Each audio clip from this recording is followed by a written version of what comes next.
한 권의 여권이 지구 반대편에서 사실상 영주권처럼 작동합니다.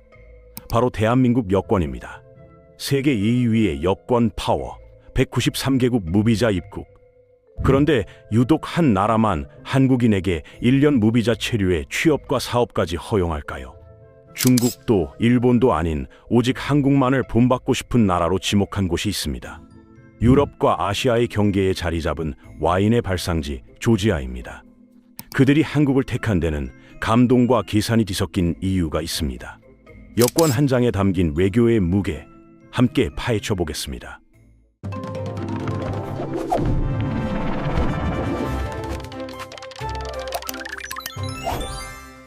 세계 2위라는 숫자는 결과였습니다. 그 무게가 만들어지기까지 대한민국은 남다른 길을 걸어야 했습니다. 1980년대까지만 해도 한국인의 해외여행은 자유롭지 않았습니다. 정부의 허가를 받아야만 해외에 나갈 수 있었고, 일반 국민이 관광 목적으로 외국을 방문하는 것은 쉽지 않은 일이었습니다. 1988년 서울 올림픽을 기점으로 여행 자유화가 시작되었고, 그 역사는 이제 겨우 40년이 채 되지 않습니다. 한 세대 반 남짓한 시간입니다. 그런데 그 짧은 기간 동안 대한민국 여권은 프랑스, 독일, 일본과 어깨를 나란히 하는 위치에 올라섰습니다. 여권 파워라는 말을 들어보셨을 겁니다. 쉽게 말해 그 나라 여권을 가지고 비자 없이 얼마나 많은 나라에 갈 수 있느냐를 측정한 것입니다. 헨리 앤 파트너스라는 기관이 있습니다. 전 세계 여권의 힘을 매년 순위로 발표하는 국제 전문 기관입니다. 이 기관의 2025년 최신 조사에서 대한민국은 전 세계 199개의 여권 중 공동 2위를 기록했습니다. 1위인 싱가포르와의 격차는 손가락 하나 정도에 불과합니다. 한국 여권만 있으면 전 세계 193개국을 비자 없이 혹은 도착해서 간단한 도장만 받고 들어갈 수 있습니다. 이 숫자를 실감나게 바꿔보겠습니다. 지구상에 존재하는 나라가 대략 200여 개입니다. 전쟁 중이거나 여행이 금지된 몇 곳을 제외하면 사실상 전 지구를 자유롭게 다닐 수 있는 프리패스를 손에 쥐고 있는 셈입니다. 반면 강대국이라 불리는 미국은 어떨까요? 미국은 10위권 밖으로 밀려난 지 오래입니다. 중국은 비자 없이 갈 수 있는 나라가 훨씬 적어서 해외여행 한번 하려면 서류 준비하다가 지친다는 말이 나올 정도입니다. 북한은 더 심각합니다. 갈 수 있는 나라가 40개국 남짓에 불과해 세계 최하위권을 맴돌고 있습니다. 도대체 대한민국은 어떻게 이런 독보적인 여권 파워를 갖게 된 걸까요? 전문가들은 한국 특유의 균형 외교와 국민성을 꼽습니다.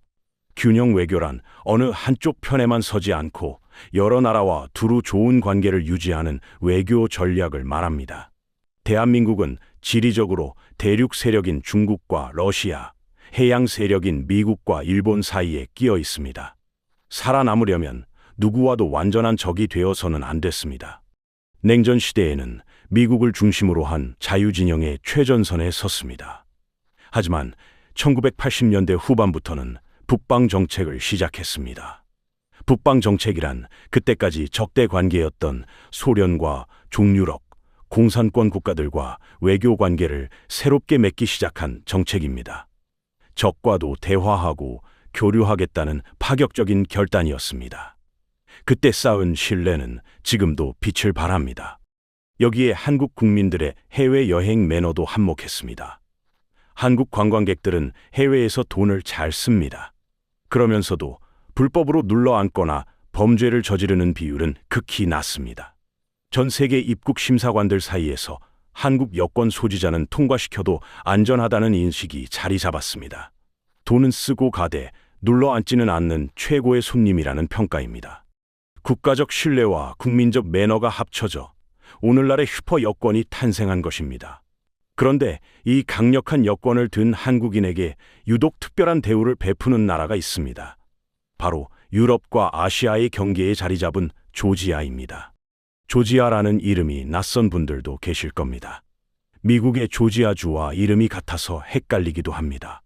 하지만 오늘 이야기할 조지아는 미국이 아니라 유럽과 아시아의 경계에 있는 독립국가입니다. 지도를 펼쳐보면 조지아의 위치가 한눈에 들어옵니다. 흑해 동쪽 연안에 자리 잡고 있고 북쪽으로는 거대한 러시아와 국경을 맞대고 있습니다. 남쪽으로는 튀르키예, 아르메니아, 아제르바이잔과 접해 있습니다. 등 뒤로는 코카서스 산맥이 병풍처럼 펼쳐져 있습니다. 코카서스 산맥은 유럽과 아시아를 가르는 거대한 산줄기입니다. 해발 5,000m가 넘는 봉우리들이 줄지어 서 있는 웅장한 산악지대입니다. 조지아의 면적은 약 7만 제곱킬로미터로 남한의 70% 정도입니다. 인구는 370만 명 남짓으로 부산광역시보다 조금 많은 수준입니다. 규모로만 보면 작은 나라입니다. 하지만 그 땅에 담긴 역사와 문화의 깊이는 결코 가볍지 않습니다. 조지아는 세계에서 두 번째로 기독교를 국교로 받아들인 나라입니다. 서기 337년의 일입니다. 로마 제국보다 앞섰고 이웃나라 아르메니아에 이어 두 번째였습니다. 조지아가 믿는 기독교는 동방정교회입니다. 동방정교회는 러시아나 그리스에서 주로 믿는 기독교의 한 종류입니다. 가톨릭이나 개신교와는 조금 다른 전통을 가지고 있습니다. 그 오랜 신앙의 역사는 지금도 땅 곳곳에 새겨져 있습니다. 해발 2,000m가 넘는 산 꼭대기에 홀로 서 있는 게르게티 삼위일체 성당, 동굴 속에 지어진 바르지아 수도원, 1,000년이 넘은 벽화가 남아있는 성벽 도시들이 그 증거입니다. 마치 중세 유럽의 시간이 그대로 멈춰있는 듯한 풍경입니다. 자연 환경도 압도적입니다. 북쪽 코카서스 산맥에는 만년설을 이고 선 봉우리들이 늘어서 있고 그 아래로 푸른 초원과 계곡이 펼쳐집니다. 서쪽 흑해 연안은 따뜻한 기후로 차 농장과 감귤 과수원이 자리 잡고 있습니다. 동쪽 카이티 지방은 완만한 구릉에 포도밭이 끝없이 이어지는 와인의 고장입니다. 이 나라 안에 알프스의 설산과 지중해의 온화함과 이탈리아 토스카나의 포도밭이 함께 들어있는 셈입니다. 와인 이야기를 빼놓을 수 없습니다. 와인 하면 프랑스나 이탈리아를 떠올리기 쉽습니다. 하지만 고고학적으로 증명된 인류 최초의 와인 생산지는 바로 조지아입니다. 무려 8,000년의 역사를 자랑합니다. 조지아에서는 크베브리라 불리는 커다란 항아리를 땅에 묻어 와인을 숙성시키는 전통 방식을 지금도 이어가고 있습니다. 이 양조법은 2013년 유네스코 무형문화유산으로 등재되었습니다. 무형문화유산이란 인류가 보존해야 할 소중한 전통 기술이나 문화를 말합니다. 집집마다 포도를 기르고 와인을 담그는 것이 일상이고 손님이 오면 직접 빚은 와인을 한 사발 내어주는 것이 예의입니다. 물가는 놀라울 정도로 저렴합니다. 수도 트빌리시 시내 게스트하우스 1박에 2만 원에서 3만 원이면 충분합니다. 고급 레스토랑에서 와인을 곁들인 코스 요리를 즐겨도 1만 원에서 2만 원 선입니다. 유럽의 풍경을 동남아 물가로 즐길 수 있는 몇 안 되는 곳입니다. 이 아름다운 땅이 한국인에게 유독 특별한 대우를 하고 있습니다. 그 대우가 얼마나 파격적인지 구체적으로 살펴보겠습니다. 조지아의 비자 정책은 단순히 기간이 긴 수준이 아닙니다. 그 내용 자체가 상식을 벗어납니다. 먼저 비자라는 것이 무엇인지 설명드리겠습니다. 비자는 외국에 들어가기 위해 받아야 하는 일종의 허가증입니다. 대부분의 나라는 관광객에게 짧은 기간 동안 비자 없이 머물 수 있게 해주는데 이것을 무비자 체류라고 부릅니다. 우리가 자주 찾는 일본이나 동남아, 유럽 대부분의 국가는 30일에서 90일 사이에 무비자 체류를 허용합니다. 여행을 왔으면 석 달 안에는 돌아가라는 뜻입니다. 그런데 조지아는 한국인에게 무비자로 1년간 체류할 수 있게 해줍니다. 90일도 아니고 180일도 아닌 온전한 365일입니다. 다른 나라들과 비교하면 4배에서 12배에 달하는 기간입니다. 더 놀라운 것은 이 1년이 끝난 뒤에 벌어지는 일입니다.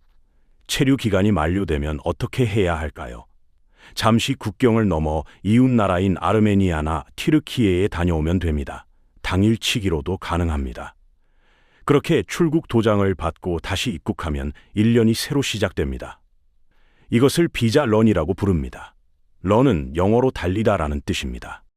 국경을 넘어 달려갔다 온다는 의미에서 비자 런이라고 부르는 것입니다. 이론적으로는 비자 신청 한 번 하지 않고 10년, 20년, 평생을 살아도 불법 체류가 아니라는 뜻입니다. 이런 방식이 공식적으로 허용되는 나라는 전 세계적으로도 손에 꼽습니다. 단순히 머물기만 가능한 것도 아닙니다. 이 무비자 상태로 취업을 할 수 있고 사업을 시작할 수 있으며 학교에 등록할 수도 있습니다. 별도의 취업 비자나 사업 비자를 받을 필요가 없습니다. 다른 나라에서는 수천만 원의 투자금을 내거나 몇 년간 체류 실적을 쌓아야 얻을 수 있는 권리가 여권 한 장으로 주어지는 것입니다. 영주권이라는 말을 들어보셨을 겁니다. 영주권은 외국인이 그 나라에 영구적으로 살 수 있는 자격을 말합니다. 조지아가 한국인에게 주는 혜택은 사실상 영주권을 무상으로 제공하는 것과 다름없는 수준입니다. 여기서 의문이 생길 수 있습니다. 한국만 이런 대우를 받는 걸까요? 사실 조지아는 2023년부터 중국인에게도 무비자 입국을 허용하기 시작했습니다. 일본인 역시 1년 무비자 체류가 가능합니다. 그런데 왜 유독 한국만 특별하다고 하는 걸까요? 단순히 입국이 가능한 것과 본받고 싶은 나라로 지목받은 것은 다릅니다. 조지아가 경제 발전의 본보기로, 방위 산업 협력 대상으로, 국가의 미래를 함께 그리고 싶은 파트너로 점찍은 나라는 중국도 일본도 아닌 한국입니다. 조지아 정부와 국민들이 진심으로 배우고 싶어하고 닮고 싶어하는 나라가 바로 대한민국입니다. 도대체 왜 한국일까요? 그 비밀의 첫 번째는 뜻밖에도 이름에 있습니다. 이름이라고 하니 의아하실 수 있습니다. 하지만 이 이야기를 들으면 고개가 끄덕여지실 겁니다. 혹시 학교 다닐 때 세계 지리 시간에 이 나라를 그루지아라고 배우지 않으셨나요? 30대 이상 세대에게는 조지아보다 그루지아가 더 익숙할 겁니다. 사실 그루지아는 러시아어 발음입니다. 조지아는 역사적으로 러시아 제국과 소련의 지배를 오랫동안 받았습니다. 조지아인들에게 그루지아라는 이름은 식민 지배의 아픈 상처이자 지우고 싶은 굴욕의 역사입니다. 이것을 이해하려면 우리 역사를 떠올려 보시면 됩니다. 일제강점기 시절 창씨 개명이라는 것이 있었습니다. 일본이 한국인들에게 일본식 성과 이름으로 바꾸라고 강요했던 정책입니다. 자신의 이름, 조상의 성씨를 빼앗기는 것이 얼마나 큰 수치인지 한국인이라면 누구나 압니다. 조지아인들에게 그루지아라는 이름은 바로 그런 느낌이었습니다. 1991년 소련이 무너진 후 독립한 조지아 정부는 전 세계를 향해 호소했습니다. 제발 우리를 침략자의 언어인 그루지아로 부르지 말아 달라는 것이었습니다. 영어식 이름인 조지아로 불러달라는 것이었습니다. 하지만 국제사회의 반응은 차가웠습니다. 대부분의 나라들은 익숙한 이름을 왜 바꾸느냐며 귀찮아했습니다. 미국의 조지아주와 헷갈린다는 핑계를 대기도 했습니다. 특히 러시아의 눈치를 보는 나라들은 더더욱 그루지아라는 호칭을 고수했습니다. 그런데 이때 아시아의 한 나라가 가장 먼저 손을 들었습니다. 바로 대한민국입니다. 한국 정부는 조지아의 요청이 있자마자 외교부 공식 문서, 교과서, 지도, 방송 자막 등 모든 표기를 그루지아에서 조지아로 신속하게 변경했습니다. 당신들의 아픔을 이해한다. 당신들이 원하는 이름으로 불러주겠다는 것이 한국의 입장이었습니다. 이 결정은 조지아 국민들에게 엄청난 감동을 주었습니다. 한국 역시 일본의 식민 지배를 겪었고 나라를 잃은 서름을 누구보다 잘 아는 민족입니다. 동병상배라는 말이 있습니다. 같은 병을 앓은 사람끼리 서로의 아픔을 이해한다는 뜻입니다. 그 동병상련의 마음이 외교에서 통한 것입니다. 세계 열강들이 자신들의 목소리를 무시할 때 자신들의 자존심을 세워준 나라가 바로 한국이었습니다. 최근 튀르키예가 국명 표기를 터키에서 바꿔달라고 요청했을 때도 가장 빠르게 응답한 나라 중 하나가 한국이었습니다. 이러한 태도가 쌓이면서 한국은 예의를 아는 나라, 타국의 정체성을 존중하는 진정한 친구라는 이미지를 얻게 되었습니다. 조지아 사람들에게 한국은 단순히 K-팝과 드라마의 나라가 아닙니다. 자신들의 아픔을 이해하고 존중해준 고마운 나라입니다. 이것이 한국인에게 특별한 대우를 해주는 첫 번째 이유입니다. 하지만 감동적인 이유만 있는 것은 아닙니다.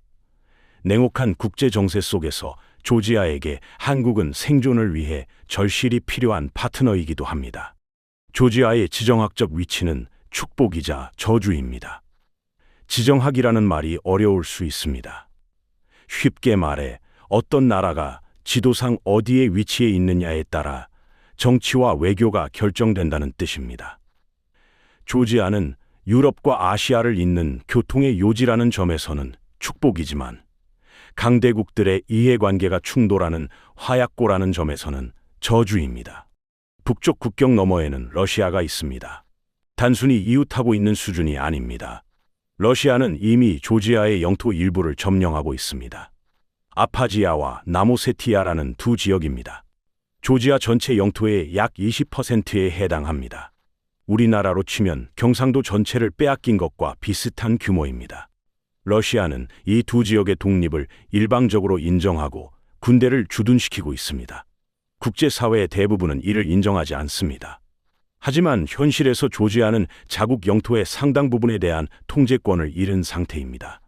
2008년에는 러시아와 전면전을 치렀습니다. 5.1 전쟁이라 불리는 이 충돌에서 조지아군은 러시아의 압도적인 군사력 앞에 무너졌습니다. 수도 트빌리시 인근까지 러시아군이 진격했다가 철수했지만 상처는 깊이 남았습니다. 그리고 2022년 우크라이나 전쟁이 터졌습니다.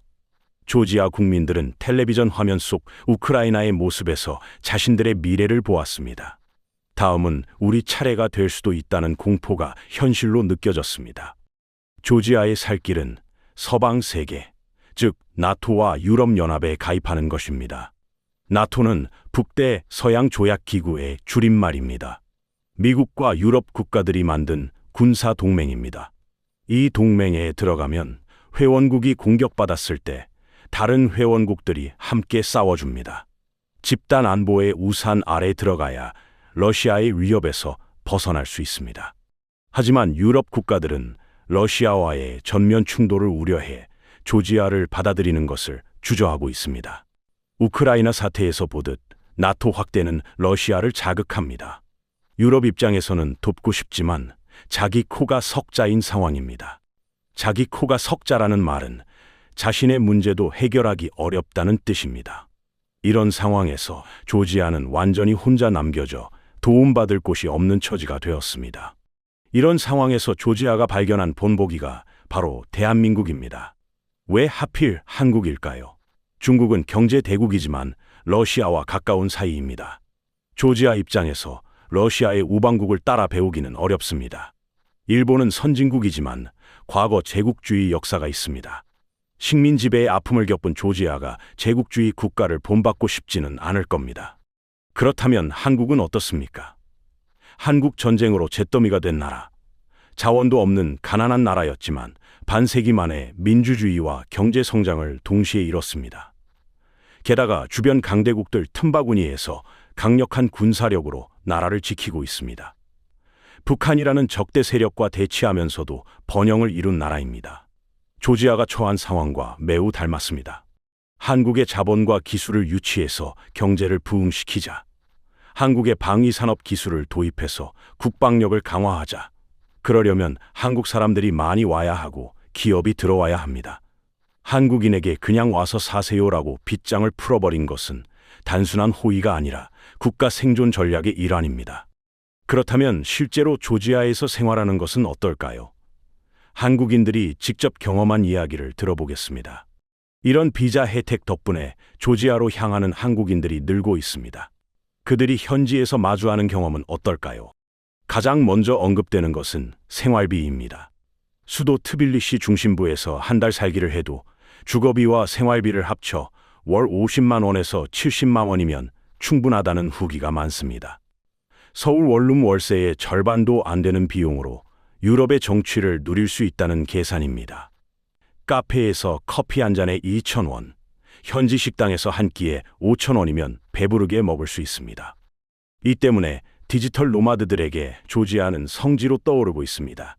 디지털 노마드란 노트북 하나 들고 세계 각지를 돌아다니며 온라인으로 일하는 사람들을 말합니다. 노마드는 유목민이라는 뜻입니다. 한 곳에 정착하지 않고 떠돌아다니며 사는 사람들을 가리킵니다. 인터넷만 되면 어디서든 일할 수 있는 프리랜서나 원격 근무자들이 여기에 해당합니다. 생활비가 저렴하면서도 인터넷 환경이 좋고 무비자로 오래 머물 수 있는 조지아는 이들에게 최적의 조건을 갖추고 있습니다. 음식도 한국인 입맛에 잘 맞습니다. 이슬람권이 많은 주변 지역과 달리 조지아는 기독교 국가여서 돼지고기를 즐겨 먹습니다. 무츠바디라 불리는 조지아식 꼬치구이는 두툼한 고기를 포도나무 숯불에 구워냅니다. 육즙이 터지는 맛이 한국식 삼겹살 직화구이와 닮았습니다. 하르초라는 소고기 수프도 있습니다. 매콤하고 걸쭉한 국물이 한국의 육개장을 연상케 합니다. 고수라는 향신료만 빼달라고 하면 밥 말아먹기에 안성맞춤입니다. 흰칼리라는 음식은 생김새가 만두와 똑같습니다. 속에 고기와 육즙이 가득 들어 있어서 한국인의 밥심을 채우기에 부족함이 없습니다. 해외여행을 오래 하면 한식이 그리워지기 마련인데 조지아에서는 그런 걱정이 덜합니다. 현지인들의 반응도 호의적입니다. 한류의 영향으로 한국에 대한 이미지가 좋고 한국인 여행자나 체류자를 반갑게 맞아줍니다. 택시 기사가 K-팝 노래를 틀어주거나 식당 주인이 한국 드라마 이야기를 꺼내는 일이 드물지 않습니다. 트빌리시 거리를 걷다 보면 서툰 한국어로 안녕하세요, 사랑해요 라고 인사를 건네는 현지인들을 만날 수 있습니다. 아예 현지에 정착하는 한국인들도 생겨났습니다. 게스트하우스를 운영하거나 여행사를 차리는 이들이 있고 카페나 식당을 여는 사람들도 있습니다. 무비자 상태로 사업 등록이 가능하고 세금 체계도 비교적 단순해서 소규모 창업의 문턱이 낮습니다. 유튜브나 블로그를 통해 조지아 생활을 공유하는 콘텐츠도 늘어나면서 관심이 관심을 부르는 선순환이 이어지고 있습니다. 국제 결혼 통계도 흥미롭습니다. 최근 몇 년간 조지아인과 한국인의 결혼 건수가 유럽 지역 내에서 눈에 띄게 증가했습니다. 더 흥미로운 것은 남녀 성비가 비슷하다는 점입니다. 단순히 경제적 이유만으로는 설명되지 않는 현상입니다. 문화적 호감과 진정한 교류가 이루어지고 있다는 증거입니다. 물론 장밋빛만 있는 것은 아닙니다. 현실적인 불편함도 분명히 존재합니다. 그렇다면 어떤 점들을 주의해야 할까요? 조지아가 가진 매력 이면에는 무시할 수 없는 현실적 문제들이 있습니다. 장기 체류나 이주를 고려한다면 반드시 알아둬야 할 점들입니다. 가장 큰 불편은 접근성입니다. 한국에서 조지아로 가는 직항 노선이 없습니다. 튀르키예 이스탄불이나 카타르 도하 등을 경유해야 합니다. 총 비행 시간이 15시간에서 20시간에 달합니다. 경유 대기 시간까지 합치면 꼬박 하루가 걸리는 여정입니다. 급한 일이 생겨 한국에 돌아가야 할 때도 마찬가지입니다. 항공권 가격도 성수기에는 만만치 않습니다. 왕복 150만 원을 넘기는 경우도 흔합니다. 더 큰 변수는 지정학적 불안정성입니다. 러시아와의 긴장 관계는 현재 진행형입니다. 2008년 전쟁 이후 대규모 군사 충돌은 없었습니다. 하지만 점령 지역과의 경계선에서는 크고 작은 마찰이 계속되고 있습니다. 러시아군이 경계선을 조금씩 옮기는 현상도 보고됩니다. 어느 날 갑자기 내가 사는 동네가 경계선 안쪽이 되어버리는 일이 실제로 일어나고 있다는 뜻입니다. 우크라이나 전쟁의 향방에 따라 코카서스 지역의 정세가 어떻게 변할지 누구도 장담할 수 없습니다. 내부 정치 상황도 불안합니다. 조지아 사회는 유럽연합 가입을 추진하는 세력과 러시아와의 관계 개선을 주장하는 세력 사이에서 갈등을 겪고 있습니다. 2023년과 2024년에는 외국 대리인법이라는 법안을 둘러싸고 대규모 시위가 벌어졌습니다. 외국 대리인법이란 외국에서 돈을 받는 단체를 감시하고 규제하는 법입니다. 러시아가 비슷한 법을 만들어 시민사회를 탄압한 전례가 있어서 논란이 되었습니다. 2025년 현재도 이 갈등은 완전히 해소되지 않았습니다. 유럽연합 가입을 향한 여정이 순탄치 않다는 신호입니다. 러시아인 유입에 따른 부작용도 있습니다. 2022년 우크라이나 전쟁 이후 군 징집을 피하거나 경제 제재를 우회하려는 러시아인들이 대거 조지아로 몰려들었습니다. 트빌리시 일부 지역에서는 러시아어 간판이 늘어나고 임대료가 급등하는 현상이 나타났습니다. 현지인들 사이에서 외국인 전반에 대한 경계심이 높아지는 조짐도 있습니다. 한국인에 대한 호의적 분위기가 언제까지 유지될지는 지켜봐야 합니다. 인프라 측면의 한계도 있습니다. 수도 트빌리시를 벗어나면 도로 상태가 나빠지고 대중교통 연결이 불편해집니다. 의료 시스템은 서유럽 수준에 미치지 못합니다. 영어가 통하지 않는 상황도 많습니다. 특히 어르신이나 어린 자녀를 동반한 가족에게는 장기 체류가 쉽지 않을 수 있습니다. 그럼에도 양국 관계의 미래는 밝은 편입니다. 양국 정부 차원에서 직항 노선 개설에 대한 논의가 진행되고 있습니다. 만약 인천에서 트빌리시까지 직항이 열린다면 접근성 문제가 크게 개선될 것입니다. 한국 기업들의 조지아 진출도 조금씩 늘고 있습니다. 물류 거점이나 유럽 시장 진출의 발판으로 조지아의 지리적 이점을 활용하려는 움직임입니다. 조지아 입장에서 한국은 여전히 매력적인 파트너입니다. 경제 발전 모델로서, 방위 산업 협력 대상으로서, 문화 교류의 상대로서 한국의 가치는 유효합니다. 한국인에 대한 특별한 비자 정책이 당장 바뀔 가능성은 낮아 보입니다. 다만 영원한 것은 없다는 점, 지금의 조건이 언제까지 유지될지는 알 수 없다는 점을 기억해야 합니다. 그럼에도 한 가지 분명한 사실이 있습니다. 조지아가 한국을 파트너로 삼은 데는 분명한 이유가 있었다는 것입니다. 대한민국 여권이 가진 힘은 하루아침에 생긴 것이 아닙니다. 잿더미에서 일어선 부모 세대의 땀이 있었습니다. 세계 어디를 가도 예의를 지키고 법을 존중하는 국민들의 시민의식이 있었습니다. 강대국 사이에서 누구와도 적이 되지 않으면서 신뢰를 쌓아온 외교관들의 노력이 있었습니다. 그 모든 것이 차곡차곡 쌓여 오늘날의 결과물로 나타난 것입니다. 국격이라는 말이 있습니다. 국격이란 나라의 품격과 위상을 말합니다. 대한민국 여권에는 바로 그 국격이 담겨 있습니다. 조지아는 그 국격을 알아본 나라입니다. 이름 하나 제대로 불러준 것을 기억하고 비슷한 아픔을 가진 민족임을 알아보고 자신들의 미래를 한국에서 찾으려 합니다. 중국의 자본도 일본의 기술도 아닌 한국을 파트너로 삼았습니다. 유럽과 아시아의 경계에 자리 잡은 이 나라가 한국인이라는 이유 하나만으로 빗장을 풀어버렸습니다. 물론 조지아가 완벽한 낙원은 아닙니다. 지정학적 위험이 있고 인프라의 한계가 있으며 미래의 불확실성이 있습니다.